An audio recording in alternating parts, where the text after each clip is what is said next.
Her groom ran mid-vows. Before she could breathe, the ground shook. 500 motorcycles stormed the chapel, led by the biker who vanished from her life 8 years ago. He came with one mission: stop her from making the biggest mistake of her life. The organist hit the wrong key. Emma noticed it immediately, a sour note cutting through Pachelbel's canon like a bad omen. She forced a smile anyway, her hands trembling around the bouquet of white roses her mother had insisted on. 300 guests stared at her from the pews of St. Catherine's Chapel, their faces blurred by the late afternoon sun streaming through stained glass windows. "Do you, Daniel Marcus Foster, take this woman?" Emma's heart hammered. This was it, the moment she planned for 18 months. The moment that would transform her from Emma Reed, the girl who never quite fit in, into Mrs. Foster, respectable wife of the town's most promising young lawyer. Daniel's hand was sweating in hers. His voice cracked. Emma squeezed his fingers, thinking he was just nervous. They'd rehearsed this. Last night, over Chinese takeout, he practiced his vows while she laughed at how seriously he took everything. But Daniel wasn't looking at her. He was staring at the chapel doors like a trapped animal, eyeing an exit. "Daniel?" Father McMahon prompted gently. The seconds stretched. Emma's smile felt painted on, her cheeks aching. Somewhere in the third row, her mother shifted uncomfortably. The chapel had gone so quiet Emma could hear her own heartbeat pounding in her ears. "I can't," Daniel's whisper was barely audible. Emma blinked. "What? I can't do this," louder now. His face had gone white, his pupils dilated. "I'm sorry, Emma. I'm so sorry." He dropped her hand. Then he turned and ran. Not walked, not hesitated. Ran. His dress, shoes slapped against the stone floor as he sprinted down the aisle, his jacket flapping behind him. The heavy chapel doors crashed open. Sunlight flooded in, and Daniel Marcus Foster, her groom, disappeared into it. The chapel erupted. Gasps. Shouts. Emma's mother let out a sound like a wounded animal. Emma stood frozen at the altar, the bouquet slipping from her numb fingers and hitting the floor with a soft thud. This wasn't real. This was a nightmare. Any second now she'd wake up. The ground began to shake. At first, Emma thought it was her knees giving out. But no, the wooden pews were vibrating. The stained glass windows rattled in their frames. And then came the sound. A low rumble that grew into a roar. Engines. Dozens of them. No, hundreds. Father McMahon's face went pale. What in the name of? The roar became deafening. Guests scrambled from the pews, rushing toward the windows and doors. Emma stood paralyzed as people pushed past her, her veil askew, her carefully styled hair coming loose. "Emma." Her father grabbed her arm. "Stay here." But curiosity, or maybe shock, propelled her forward. She lifted her heavy skirt and followed the crowd outside. The sight stole her breath. Motorcycles, hundreds of them, stretching down the narrow country lane as far as she could see, chrome gleaming in the golden hour light. Riders in black leather, some with bandanas, others with full helmets. The lead bike sat directly in front of the chapel steps, its engine idling with a predatory purr. The rider removed his helmet. Emma's world tilted. Dark hair, longer than she remembered. Sharp jaw, covered in stubble. Eyes the color of storm clouds that found hers across the chaos and held. "Liam." Her voice came out strangled. Liam Brennan, the boy who'd taught her to ride a bike when she was 7. The teenager who'd kissed her under the bleachers at 16. The man who'd vanished from her life 8 years ago without a word, without a text, without a single explanation. He swung off the bike with the same easy grace she remembered, though everything else about him had changed. He was broader, harder, with a scar cutting through his left eyebrow and tattoos crawling up his neck. Emma, her name on his lips after 8 years of silence, hit her like a physical blow. The other bikers killed their engines one by one, the silence somehow louder than the noise had been. 500 pairs of eyes watched the abandoned bride in her white dress and the biker who'd just stormed her wedding with an army. "What?" Emma's voice failed. She tried again. What are you doing here? Liam's jaw tightened. Stopping you from making the biggest mistake of your life. You have no right. Her mother appeared at her elbow, face flushed with rage. How dare you? This is a private ceremony. I'm calling the police. Daniel's been cheating on you. Liam's words cut through the air like a knife. For 3 months. With his assistant, Jessica, the guest behind Emma erupted in fresh whispers. But Emma couldn't hear them over the ringing in her ears. You're lying. I'm not. Liam took a step forward. His crew stayed back, watching a wall of leather and steel. He told his college buddy Marcus last week he was getting cold feet. Wanted to call it off, but was too scared of embarrassing you. Marcus told my cousin. Word got around. Emma's mind spun. Jessica, Daniel's 24-year-old assistant with the perfect teeth and law degree from Columbia. Emma had met her twice. Both times, something in the woman's smile had fell off.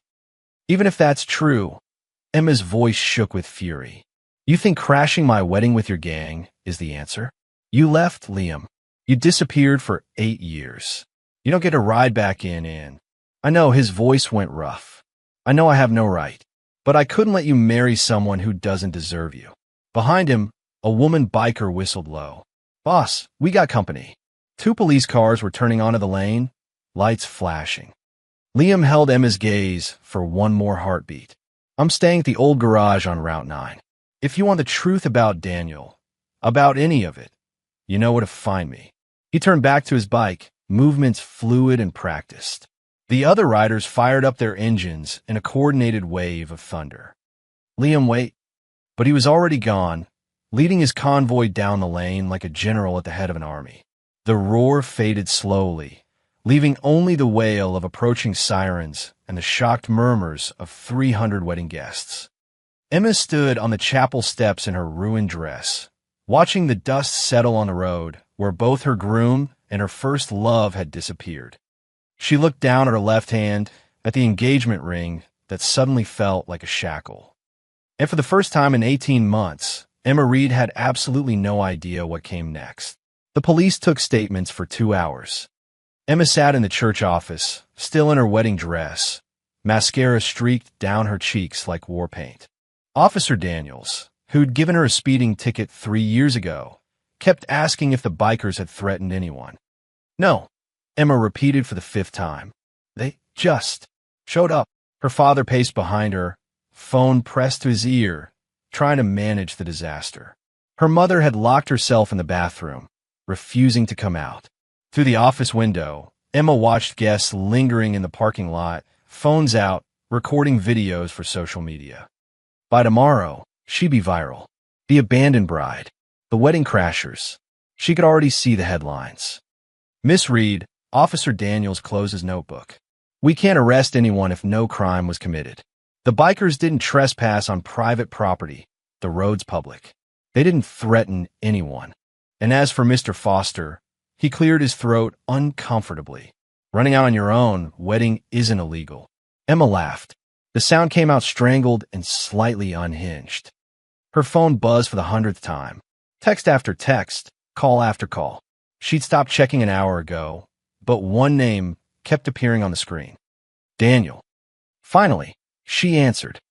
Emma, thank God. His voice was thick like he'd been crying. I'm so sorry. I'm so fucking sorry.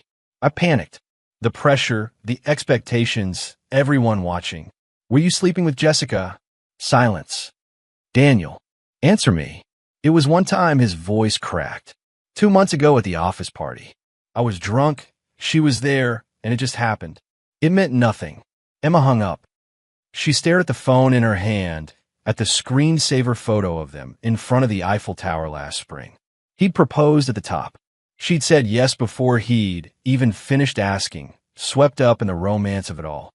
Had he been thinking about Jessica even then? Emma, sweetheart. Her father crouched in front of her, his face lined with worry. We need to get you out of here. The reporters are starting to arrive. Reporters? Someone posted video of those bikers. It's spreading fast, he rubbed his temples. Your mother, and I think it's best if you go to your grandmother's farmhouse for a few days. Let things cool down. The farmhouse. 2 hours north, surrounded by nothing but fields and forest. Emma's grandmother had left it to her when she died last year, but Emma hadn't visited since the funeral. I don't want to hide. You're not hiding. You're recovering. Her father's voice was firm. The town's already talking, Emma. About Daniel, about those bikers, about everything. You need space. Space. What she really needed was answers. But her father's expression told her arguing was pointless. Fine, she whispered. I'll go. 3 days later, Emma sat on the farmhouse porch in sweatpants and one of her grandmother's old flannel shirts, watching the sunset paint the fields gold. Her phone had finally stopped buzzing. Daniel had left 12 voicemails before apparently giving up. Her mother called twice a day to ask if she was eating. Her best friend Sarah had driven up yesterday with wine and ice cream, which helped more than Emma wanted to admit. But she couldn't stop thinking about Liam's face. The way he'd looked at her like the past 8 years hadn't happened. Like he still knew her. You know where to find me. The sound of an engine cut through the evening quiet. Emma's heart jumped. She stood, gripping the porch railing as a single motorcycle appeared at the end of the long dirt driveway. Black and chrome, engine purring like a panther. The rider killed the engine and removed his helmet. Liam, you've got to be kidding me, Emma muttered. He approached slowly, hands visible, like he was approaching a spooked horse. This is on my regular route. I ride through here most weeks. Convenient. Yeah. He stopped at the bottom of the porch steps. Up close, she could see the exhaustion in his eyes. Look, I know you're angry. Angry? Emma's voice went sharp.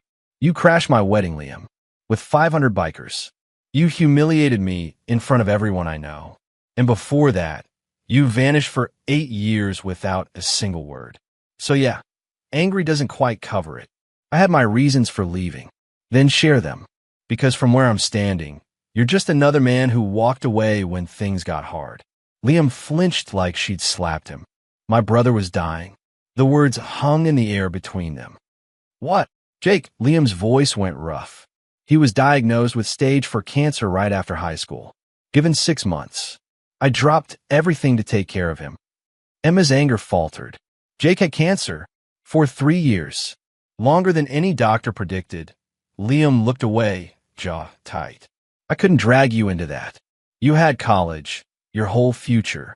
I wasn't going to ask you to put your life on hold to watch my brother die. So you just left? No explanation. No goodbye. I thought it would be easier. Cleaner, he met her eyes. I was wrong. Emma's throat tightened. Jake. Sweet. Funny Jake who'd taught her to play guitar. Who'd always treated her like a little sister. I'm sorry, she whispered. About Jake. Me too. They stood in silence as the sun dipped below the horizon, painting the sky in shades of orange and purple. Emma's anger was still there, but it had shifted, making room for something more complicated. Why did you really come to my wedding? She asked quietly. Liam climbed the steps until they were face to face. Because I couldn't watch you marry someone who doesn't see you the way I do. And how do you see me? He smiled, sad and knowing. Like you're the only real thing in a world full of copies. Emma's breath caught. Before she could respond, Liam stepped back. One ride. Tomorrow. No pressure. No expectations. Just you, me, and the road. To clear your head. He was walking away before she could answer, helmet under his arm. Liam. He turned. I'll think about it. His smile was genuine this time. That's all I'm asking. Emma woke to her phone, exploding with notifications. She grabbed it groggily, squinting at the screen. Twitter, Instagram, Facebook, even TikTok, which she barely used. Her hand shook as she scrolled through the first few posts. Hashtag runaway groom, trending nationwide. Someone had uploaded professional quality video of Daniel sprinting down the aisle. Another showed the bikers arriving. Liam removing his helmet in slow motion like a movie scene. The comments were brutal. Plot twist of the century. This bride deserves better. I need this as a Netflix series. Who's the hot biker, though? Eyes. But then she saw the other posts. The tabloid articles. The think pieces. Biker gang terrorizes small town wedding. 500 motorcycles storm church. Groom flees in fear. Bride's secret past. Who is the mysterious Liam Brennan? Someone had dug up her high school yearbook photos. Pictures of her and Liam at prom, his arm around her waist, both of them grinning like they owned the world. The caption read, "Childhood sweethearts reunited, but at what cost?" Emma's stomach turned. They were making her a story, not a person, a headline. Her mother called at 7 a.m. "Have you seen the news?" No greeting, just panic. "Emma, they're camped outside our house. Reporters. With cameras. Mom, I'm sorry. Your father's firm is getting calls. They're asking if you knew about your biker boyfriend. The Hendersons canceled their dinner party because they don't want to be associated with." Her voice broke. "This is a nightmare." Emma closed her eyes. The Hendersons. Country club friends who donated to her father's judicial campaign last year. Of course they distanced themselves. "What do you want me to do?" "Stay away from that man."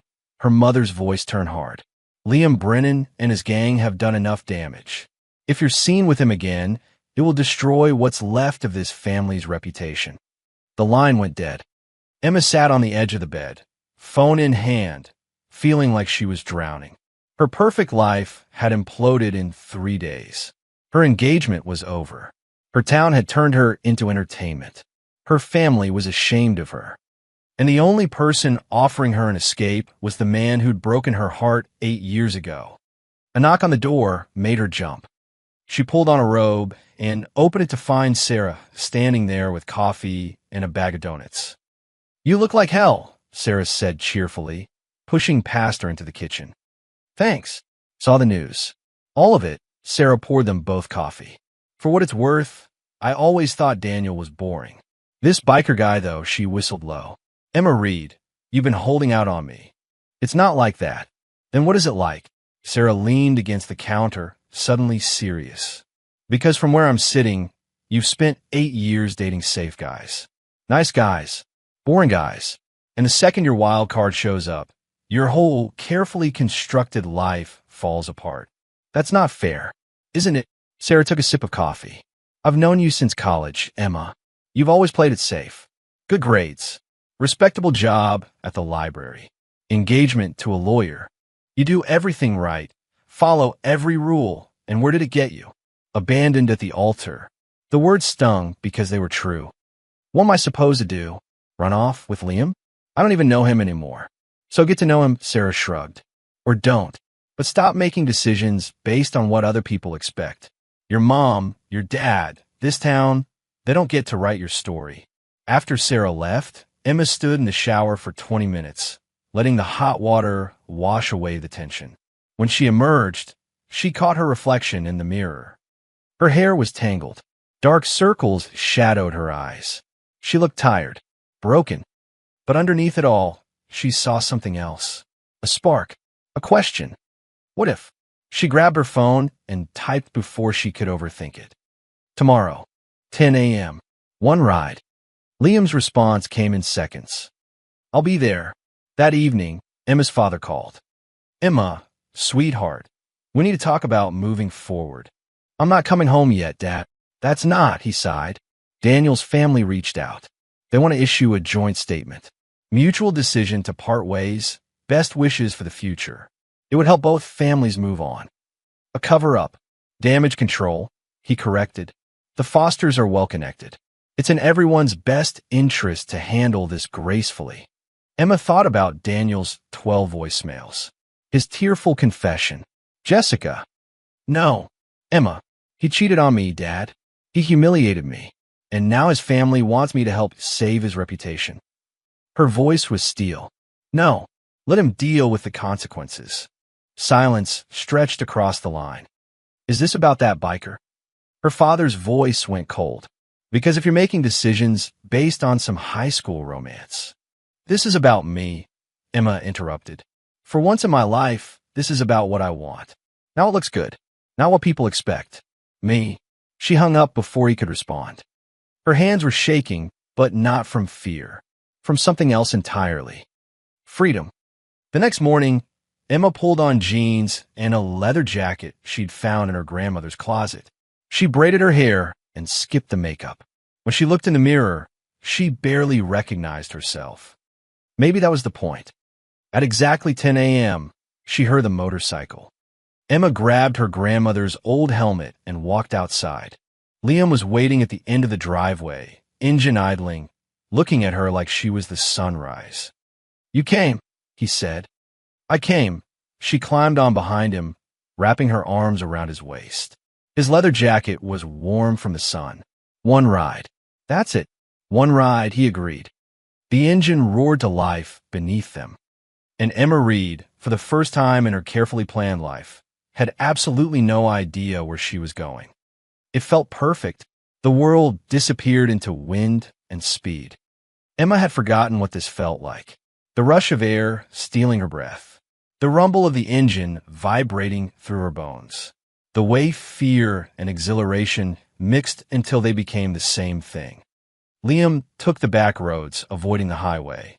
They carved through valleys where morning mist still clung to the ground, past abandoned barns and fields of wild sunflowers, through tunnels of trees that turned the sunlight green and gold. Emma pressed closer, her arms tight around his waist. She felt his heartbeat through the leather. Steady, strong, real. No words, no expectations, just this. After an hour, Liam pulled into a roadside diner that looked frozen in 1962. Faded red booths, checkered floor, a jukebox in the corner playing Patsy Cline. Emma removed her helmet, her hair wild and tangled. She was grinning without meaning to. "Forgot how much you love speed," Liam said, his own smile crooked. "Forgot how good you are at finding the emptiest roads." They slid into a booth by the window. A waitress with a name tag reading Dolores appeared with coffee before they even asked. "You two look like you need pie," she announced. "Got pecan and cherry." "Both," Emma said impulsively. Liam raised an eyebrow, but didn't comment. When Dolores left, the silence between them felt different than it had on the bike. Heavier, full of 8 years of unsaid things. "Jake talked about you," Liam said finally, stirring sugar into his coffee. Even at the end, said I was an idiot for leaving the way I did. Emma's chest tightened. He was right. Yeah, Liam's jaw worked. He died thinking I'd ruined the best thing that ever happened to me. "Did you?" He looked up, storm gray, eyes meeting hers. "Every day for 8 years, I told myself I did the right thing. That you were better off without me dragging you down. That you'd moved on, found someone stable, built the life you deserve." His voice dropped. "Then I heard you were marrying Daniel Foster. And I realized I'd been lying to myself." He leaned forward. "Because Daniel Foster is exactly who I thought you should be with. Safe, respectable, everything I'm not. And I hated it." Emma's heart hammered. "So you crashed my wedding out of jealousy?" "No," his voice was firm. "I crashed your wedding because Marcus showed me texts. Daniel joking about his ball, and chain Jessica sending him pictures I can't unsee. Plans to call off the wedding a week before, but deciding it was too late to back out now." Liam's hands curled into fists on the table. "You deserve to know the truth before you made that mistake permanent." The pie arrived. Emma stared at it, appetite gone. "You could have just told me," she said quietly, instead of the dramatic entrance. "Would you have believed me?" Liam's voice was raw. "Some guy you haven't seen in 8 years. Showing up out of nowhere with accusations about your perfect fiancé." He was right. She would have thought he was lying, trying to sabotage her happiness out of spite. "The 500 bikers was still excessive," she muttered. Liam's laugh was unexpected. "Yeah, the club wanted to come. Word spreads fast in our world. They heard one of our own was being disrespected," and he shrugged. "We take care of our people. I'm not one of your people." "You were." His voice went soft. "You still are.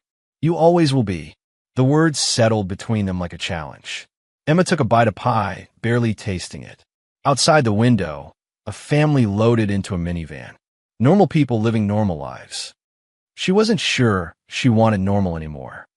"Tell me about the club," she said. "What you've been doing, who you've become." So he did.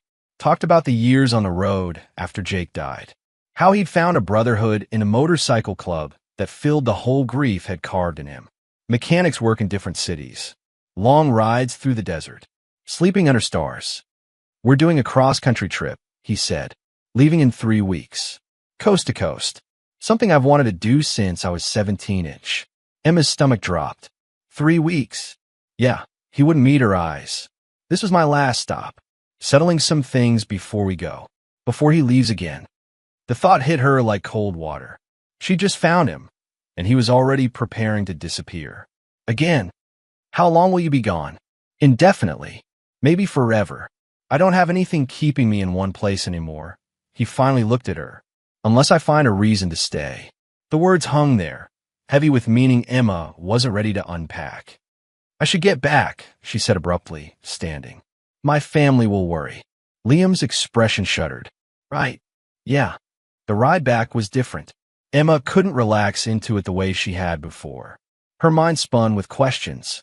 3 weeks. Then he'd be gone. And she'd be, what? Back at the farmhouse? Hiding from reporters? Rebuilding a life in a town that now saw her as entertainment. When they pulled up at the farmhouse, Liam killed the engine but didn't move to get off. Emma, her name was rough in his throat. I came back because I couldn't watch you end up with someone who doesn't see you the way I do. But I'm not asking you to wait for me. Not again. Then what are you asking? He turned to face her. I'm asking for these 3 weeks. However many rides you'll give me. However many conversations. Let me prove that leaving you was my biggest mistake. That's all. Emma climbed off the bike, legs unsteady. Her emotions were a tangled mess. Anger, longing, fear, hope, all fighting for space in her chest. I'll think about it, she said. His smile was sad. That's what you said last time. Last time I agreed. She pulled off the helmet and handed it to him. This time I mean it.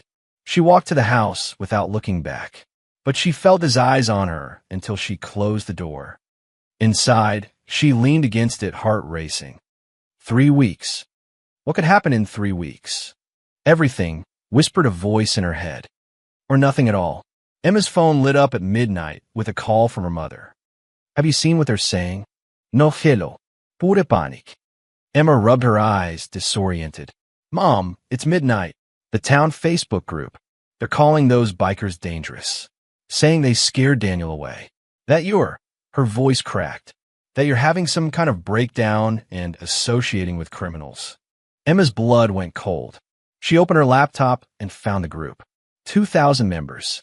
Half the town. The comments made her sick. Those bikers are why the Groom ran. Who wouldn't be terrified? Emma Reed always was attention-seeking. This is just her latest drama. I heard that Liam guy has a criminal record. Someone should warn her. The whole family's reputation is ruined. James Reed will never make judge now. Her father's judicial appointment. She'd forgotten about it. The vote was in 6 weeks. A new post appeared, tagged with her name. Someone had photographed her on the back of Liam's motorcycle yesterday. The caption read, Guess the abandoned bride isn't heartbroken after all. Already moved on to the gang leader. 300 likes. 200 comments. Emma slammed the laptop shut, stomach churning. Emma. Her mother's voice was small through the phone. Are you still there? I'm here. Please, desperation bled through. Stop seeing him. Just for a few weeks until this dies down. Your father's worked his entire career for this judgeship. Don't let some teenage romance destroy. I have to go.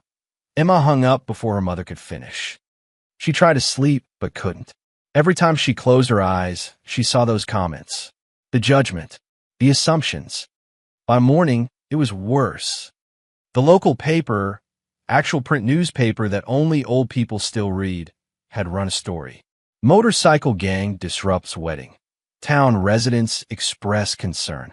They'd interviewed Emma's neighbors, the church committee, even Mrs. Henderson from the country club, who called the bikers threatening and inappropriate. One quote stood out. Emma Reed was a sweet girl before she reconnected with that Brennan boy. I hope she comes to her senses before she gets hurt, or worse. Sarah called at 8 a.m. Don't read the comments, she said immediately. Too late. Emma, listen. Half of these people are bored idiots with nothing better to do. The other half are your parents' friends protecting their social circle. None of it matters. It matters to my dad's appointment. It matters to my family. Does it matter to you? Emma didn't answer. That afternoon, she drove into town for groceries. Bad idea. The stairs started in the parking lot. Mrs. Chan from the library where Emma worked looked right through her. At the checkout, the teenage cashier whispered to her coworker, both of them glancing at Emma with barely concealed excitement. In the produce section, she overheard two women talking. Absolutely shameless. Back on that motorcycle the very next day. I heard the bikers are dangerous. Drug runners or something. Poor Daniel. Dodged a bullet, if you ask me. Emma abandoned her cart and left. She was sitting in her car, hands shaking, when someone knocked on the window. Daniel. He looked awful. Unshaven, rumpled suit, eyes bloodshot. Emma, please. Can we talk? Against her better judgment, she rolled down the window. I'm not here to make excuses, he said quickly. I'm leaving town. Taking a job in Boston. Starting over. But I needed to tell you I'm sorry. Truly sorry. You deserved better than what I did. Yeah, I did. He flinched. The thing is, everyone's blaming Liam. Saying he scared me off or ruined everything. But that's not true. I was the coward. I'm the one who cheated. I'm the one who ran. His voice dropped. Don't let them make you the villain in a story where I'm the one who screwed up. Emma stared at him. This might be the most honest Daniel had been in their entire relationship. Why are you telling me this? Because I destroyed your life enough. I won't let them destroy you too. He stepped back from the car. For what it's worth, Liam looked at you at that wedding the way I never did. Like you were the only person in the world. He walked away before she could respond. Emma drove back to the farmhouse in a daze. When she arrived, Liam was there, leaning against his bike at the end of the driveway. Bad day? He asked, reading her face. The worst. Want to talk about it or run from it? Emma looked at him, really looked, at the scars and tattoos and rough edges, at the man who'd ridden into her disaster of a life and refused to apologize for it. Run from it, she said. His smile was pure relief. Your chariot awaits. But before she could move, a black SUV pulled up the driveway. Her father emerged, face thunderous. Emma, get in the car. Now. Dad. I said now. He turned to Liam. And you. Stay away from my daughter. You've caused enough damage. Liam's expression went hard. Emma's an adult. She can make her own choices. Can she? Because from where I'm standing, she's making terrible ones. Her father's voice rose. My family has lived in this town for 3 generations. We have a reputation, connections, a future. And you. He jabbed a finger at Liam. You're destroying all of it. I'm not destroying anything, Liam said quietly. Your daughter's fiancé did that when he cheated on her and ran. Don't you dare. Dad, stop. Emma stepped between them. Just stop. Her father's expression crumbled. Emma, please. Think about what you're doing. That judgeship vote is in 6 weeks. If you keep seeing him, I'll lose everything I've worked for. The weight of it crushed down on her.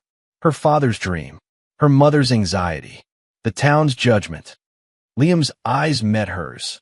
He said nothing. Didn't push. Just waited. I need time, Emma whispered. Liam nodded slowly. Take all the time you need. He climbed on his bike and rode away without looking back. Her father exhaled. You made the right choice.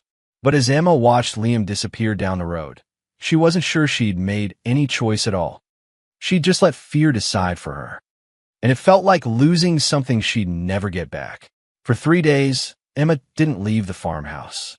She ignored calls, deleted social media apps, sat on the porch watching the fields turn gold in the afternoon light, feeling like a ghost haunting her own life. Sarah drove up on the 3rd day with Chinese takeout and 0 patience. Okay, intervention time. She dropped the food on the kitchen table.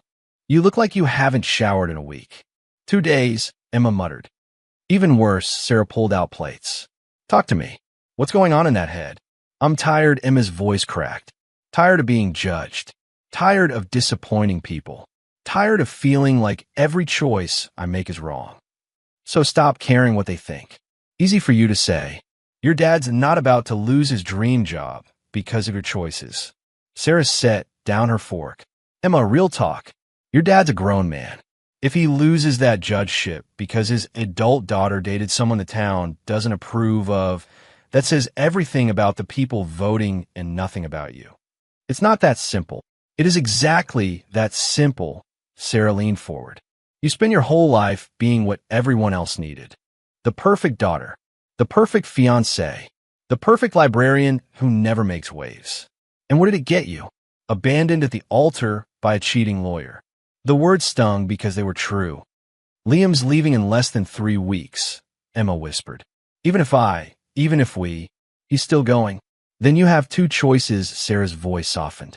Let him leave and spend the rest of your life wondering what if. Or take the leap and see where it goes. After Sarah left, Emma stood in the shower for 30 minutes. She looked at herself in the mirror. Really looked. The woman staring back was tired, scared, lost. But underneath it all, still fighting to breathe, was the girl who'd once ridden motorcycles with her hair flying free. The girl who'd laughed at danger. The girl who'd loved without fear. She grabbed her keys. The garage on Route 9 was exactly as she remembered. Concrete floors, the smell of oil and metal. Motorcycles in various states of repair lined the walls. Liam was bent over an engine, forearms smudged with grease. He looked up when the door opened, surprise flickering across his face. Emma, one last ride, she said before she could lose her nerve. Before you go, one last ride. He straightened slowly. Your dad. I don't care. The words felt like jumping off a cliff. I'm done making decisions based on what other people want. Tonight I want this. I want you. I want to feel something other than trapped. Liam's jaw tightened. It's dark. The roads are dangerous at night. Good. Emma met his eyes. I want dangerous. Something shifted in his expression. He grabbed his jacket and a helmet, then paused. You sure about this? No, but I'm doing it anyway. They rode into the night. No destination, no plan, just the highway stretching endlessly ahead, illuminated by the motorcycle's single headlight. The world narrowed to wind and speed and the solid warmth of Liam's body in front of her. They rode for hours, through sleeping towns and empty stretches of farmland, past truck stops glowing like oases in the darkness, under bridges where their engine echoed back at them. Finally, Liam pulled off onto a dirt road that led to an overlook. Below them, the valley spread out like a sea of lights. He killed the engine. The silence was deafening. Emma climbed off, legs shaky. The night air was cool, but she felt feverish. Everything inside her was breaking open, and she couldn't stop it. I'm terrified, she said to the darkness. Daniel left me at the altar. My family's ashamed of me. My entire town thinks I'm having a breakdown. And you, her voice broke. You're leaving in 3 weeks, and I don't know if I can survive being left again. Liam stepped closer. Emma, let me finish. She turned to face him. 8 years ago, you left without saying goodbye. You broke my heart, and I spent years trying to be someone who couldn't be broken again. Someone careful, someone safe, and it was all a lie. Tears streamed down her cheeks now, hot and unstoppable. The truth is, I never stopped loving you. Not really. Daniel was safe. Easy. Expected. But he was never you. She laughed bitterly. And now you're back, and you're leaving again, and I don't know what to do with that. Liam closed the distance between them. His hands cupped her face, thumbs brushing away her tears. Leaving you is my biggest regret, he said roughly. Every day, for 8 years, I thought about you. Wondered if you were happy, if you'd found someone who deserved you. And when I heard you were getting married, I told myself to let you go. But you didn't. No, his forehead touched hers. Because I'm selfish. Because even after everything, I couldn't stand the thought of you marrying someone else. Because I love you, Emma. I never stopped. Not for a single goddamn day. Her breath caught. I'm leaving in 3 weeks, he continued, voice raw. That's true. But I'm not asking you to wait for me. I'm asking you to come with me. Emma's world tilted. What? Come with me. Coast to coast. No timeline. No pressure. Just you and me and the road. His eyes were fierce. I know it's crazy. I know it's fast. But we've wasted 8 years already. I'm not wasting another day. My family will survive without you micromanaging their feelings. My job Is it a library that just gave you unpaid leave because they're embarrassed by the publicity? The town doesn't deserve you. Emma stared at him, at this man who'd crashed her wedding and turned her life upside down, who was offering her freedom with one hand while holding his heart in the other. I'm scared, she whispered. Me too, he smiled. Say yes anyway. And Emma Reed, who'd spent 27 years playing it safe, made the most reckless decision of her life. Yes. Emma woke the next morning with Liam's jacket draped over her like a blanket. They'd stayed at the Overlook until dawn, talking about everything and nothing. Route plans, favorite songs, the future that suddenly felt possible instead of terrifying. When the sun rose, painting the valley in shades of pink and gold, Emma had felt something shift inside her chest. Hope. But reality crashed back in when she drove home and found her parents' car in the driveway. Her mother was pacing the porch, phone clutched in her hand. Her father sat on the steps, head in his hands. They both looked like they'd aged 10 years overnight. Where have you been? Her mother's voice was shrill. We've been calling for hours. We thought something happened. I was with Liam. The words dropped like a bomb. Her father stood slowly. Emma, we need to talk. Inside. Now. The farmhouse kitchen had never felt smaller. Emma leaned against the counter while her parents stood across from her like prosecutors. The Henderson dinner is tonight, her mother started. The one where your father will meet the committee members who vote on judicial appointments. We need you there to show we're a stable, united family. I'm not going. Her mother's face crumpled. Emma, please. Let me handle this. Margaret. Her father's voice was controlled, but Emma could see the fury beneath. Emma, I've been patient. I've tried to understand. But this ends now. That biker is leaving town, and you need to accept that. I know he's leaving. Emma took a breath. I'm going with him. Silence. Then her mother laughed. A high, hysterical sound. Don't be ridiculous. You have a life here. A job. A home. You can't just. I can't. Emma's voice was steady. I already quit the library. I'm putting the farmhouse up for rent. And in 3 weeks, I'm leaving. Her father's face went purple. Over my dead body. Dad, no. He slammed his hand on the counter. I will not watch you throw your life away on some fantasy. That man disappeared for 8 years. He'll do it again. And when he does, when you're stranded God knows where with nothing, don't come crying to us. James, her mother warned. She needs to hear this. Her father turned back to Emma. You think this is romance? It's not. It's a mid-20s crisis. You're running from embarrassment, from Daniel, from responsibility. But running doesn't solve anything. I'm not running. Emma's voice rose to match his. I'm choosing. For the first time in my life, I'm choosing what I want instead of what everyone expects. And what about what we want? Her mother's voice broke. What about your father's career? What about this family's reputation? What about my happiness? Emma shot back. When does that matter? Happiness is a luxury. Emma, her father's voice went cold. Adults make sacrifices. They honor commitments. They don't abandon their families on a whim. The way you're about to abandon me. The words hung in the air like poison. Her father's face hardened. If you leave with that man, don't expect us to be here when you get back. If you get back. James, her mother gasped. I mean it. He looked at Emma like she was a stranger. You make this choice. You make it knowing the consequences. No safety net. No family support. Nothing. Emma felt something crack inside her chest. This was it. The moment where she chose between the life she'd always known and the one she dreamed of. Then I guess I'm choosing nothing, she whispered. Her mother started crying. Her father turned and walked out without another word. The screen door slammed behind him like a gunshot. Emma stood in the kitchen, shaking as her mother sobbed. Mom, how could you? Her mother's voice was raw. How could you do this to us? I'm not doing anything to you. I'm just living my life. No. Her mother wiped her eyes. You're being selfish. You're choosing some man over your own family. I'm choosing myself, Emma corrected quietly. There's a difference. Her mother looked at her like she didn't recognize her.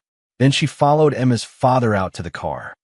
Emma watched them drive away, taillights disappearing down the long driveway. Then she sat on the kitchen floor and cried until she had nothing left. Sarah found her there an hour later.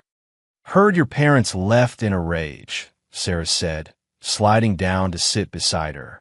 "Want to talk about it?" "I told them I'm leaving with Liam. Dad said if I go, I'm not welcome back."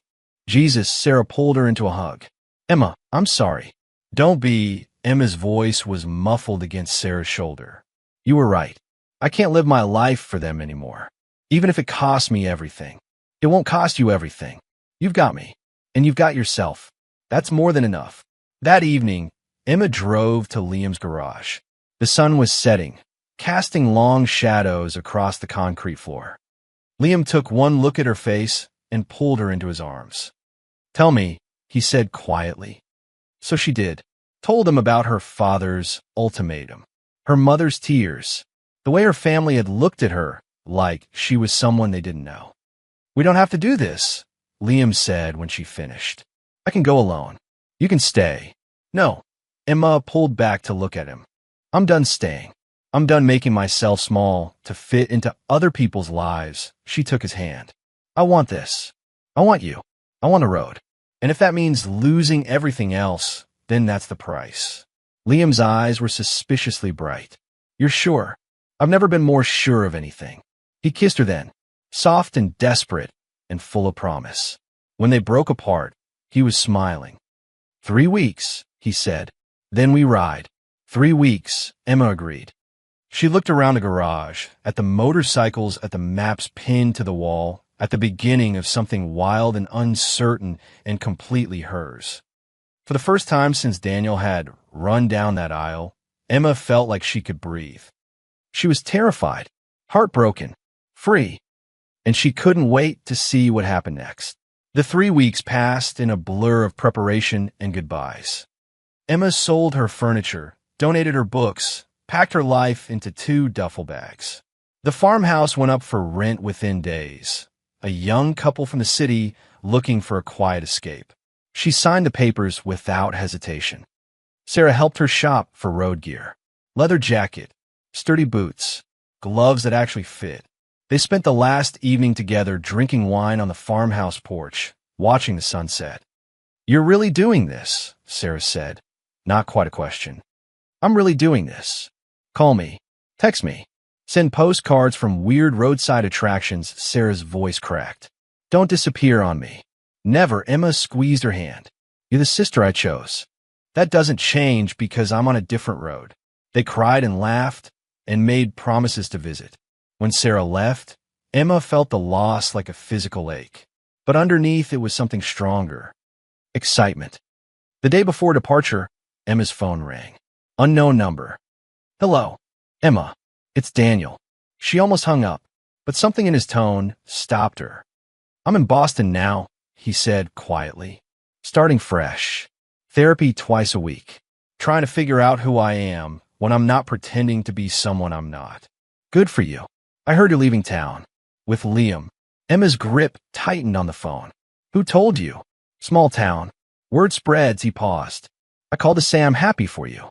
And I'm sorry. For all of it. You deserve someone who is brave enough to choose you. I'm glad you found him." The apology she'd needed at the altar finally arrived. Too late to change anything. Just in time to let her let go. "Thank you," she said softly. "I hope you find what you're looking for, Daniel." "You too, Emma. Be happy." The line went dead. Emma stared at her phone, feeling a chapter close. No anger left. No bitterness. Just a quiet understanding that some people come into your life to teach you what you don't want. Daniel had taught her she was done settling. Departure day arrived with clear skies and cool morning air. The convoy gathered in the town square at dawn. 50 bikes instead of 500, the core crew making the full cross-country journey. They looked like something out of a movie. Leather and chrome and freedom distilled into mechanical form.